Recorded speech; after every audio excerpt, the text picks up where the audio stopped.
Eu sou Marcelo Nascimento, esse é o Pesqueira Histórica e hoje é dia da gente falar da poetisa Emília Leitão Guerra.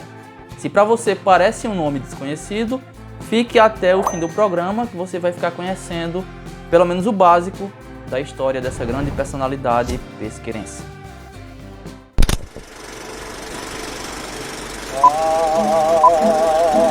Eu recordo que a doença pelo grandão e a tinta linda sangue.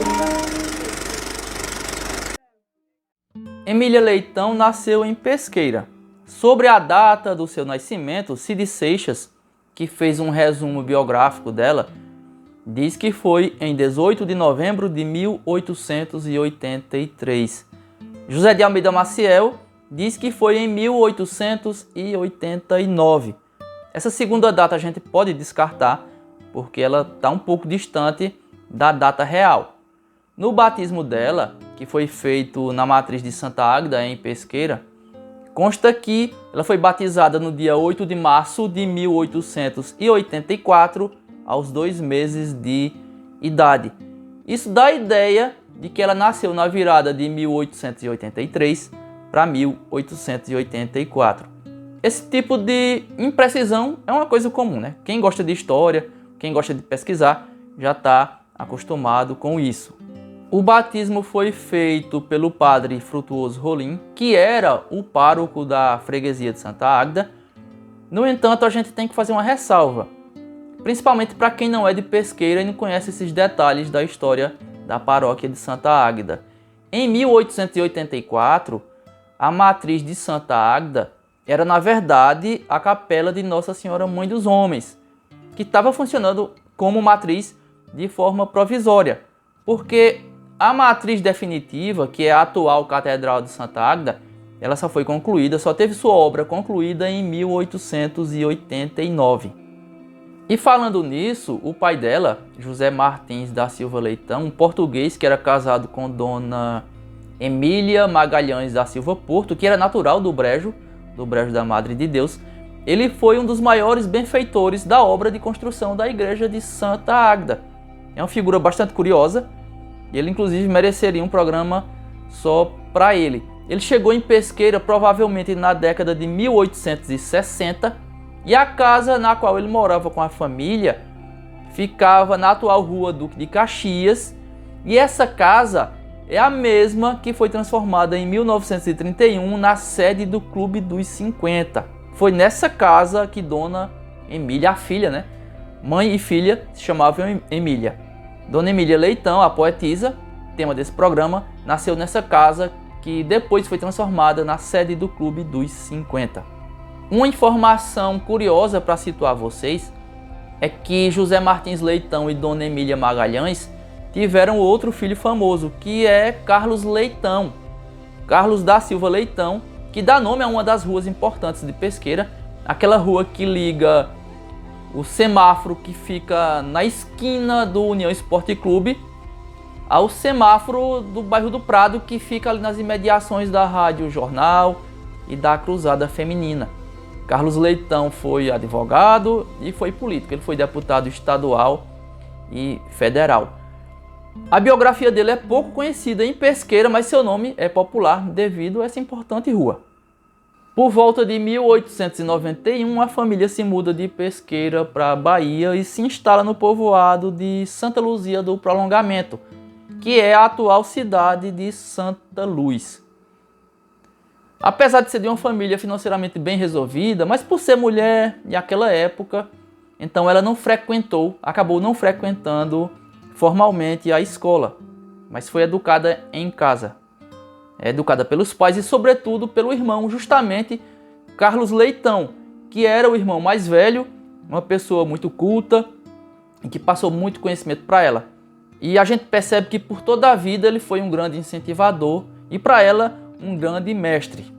E eu queria destacar que a formação dela realmente foi muito boa. Foi acima da média do que se esperava para aquela época. Ela estudou em casa, repito, inglês, francês, alemão, ciências, história. É claro que hoje não faria o menor sentido um cenário desse, mas para aquela época era uma possibilidade real e razoável, né? A gente está falando, repito, da virada dos anos de 1800 para 1900. Né? Então é completamente aceitável que assim acontecesse. E além da educação, digamos, voltada para o conhecimento, a formação clássica voltada para o conhecimento, ela teve também uma boa formação social. Ela ajudava a mãe em ações beneficentes. E a função dela nessas ações era preparar medicamentos caseiros para fornecer aos enfermos da região onde a família vivia. Esse é mais um ponto da história dela que não faria o menor sentido hoje, mas na época, Santa Luzia, um pequeno povoado, sem médicos, sem hospitais, uma situação de saúde pública, né? Na verdade, a saúde pública não existia ali, então ações desse tipo faziam realmente a diferença. Era o que se tinha. Agora, voltando para a sua vida artística, aos 5 anos de idade ela já mostrava talento para a poesia, começou a escrever muito cedo e produziu um bom número de textos. Em Santa Luzia, como não havia hotéis nem pousadas, nada desse tipo, a casa da família dela acabava funcionando também como hospedaria. Muitos comerciantes que visitavam o povoado ou a região acabavam se hospedando na casa dela.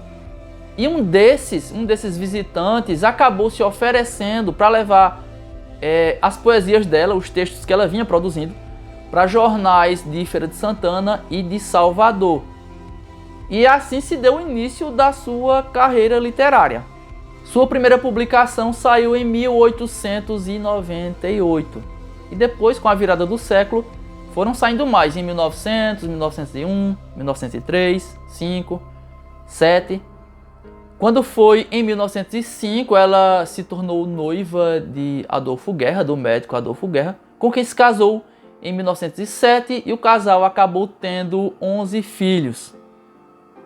E foi justamente o marido quem a incentivou a editar o seu primeiro livro, que se chamou Lírios da Juventude e foi publicado em 1909. Foi um trabalho bastante comentado nos jornais da época e recebeu críticas positivas de, adivinhem, Osório Duque Estrada.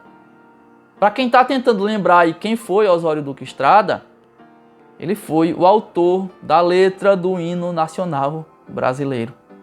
O prefácio do Lírios da Juventude foi escrito pelo seu irmão e mestre, Carlos Leitão, contava com 234 páginas e enfeixava 110 poesias que Dona Emília Leitão Guerra, que era como ela assinava depois de casada, entre 1889 e 1905. A edição foi feita em Juiz de Fora e assim a gente teve o primeiro livro publicado por uma mulher pesqueirense. É muita coisa, né?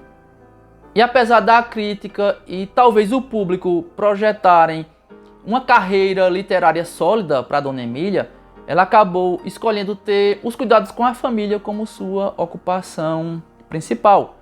Mas ela continuou escrevendo e até diversificou a produção. Ela incluiu peças de teatro, especialmente peças infantis e hinos.